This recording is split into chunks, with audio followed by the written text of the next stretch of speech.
যে কোনো দেশে পরিবর্তন চাইলে আগে বদলাতে হবে পরিচালনা পদ্ধতি। ব্যাংককে এমন মন্তব্য করেছেন প্রধান উপদেষ্টা ডক্টর মোহাম্মদ ইউনূস।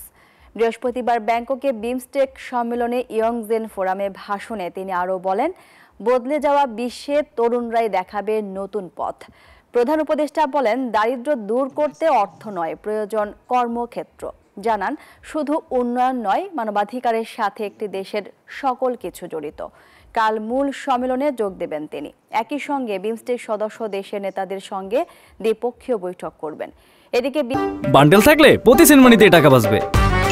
বিকাশ সেনমানি বান্ডেল কিনে জিতুন প্রতি লেনদেনে। বিমস্টেক সম্মেলনের ফাঁকে প্রধান উপদেষ্টা ডক্টর মোহাম্মদ ইউনূসের সঙ্গে ভারতের প্রধানমন্ত্রী নরেন্দ্র মোদীর দ্বিপাক্ষিক বৈঠক হবে।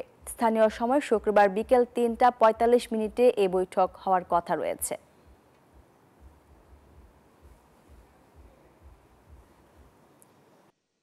In this brief, people from the area, they come and put the money because no other bank. So we have lots of money coming in. Our problem is not shortage of money. The problem was a surplus of money. They put the money in, but we don't know how quickly to expand your business because your business is fixed. It has to be poor women. They have capacity to take, but it's limited. So it's a very reverse kind of experience.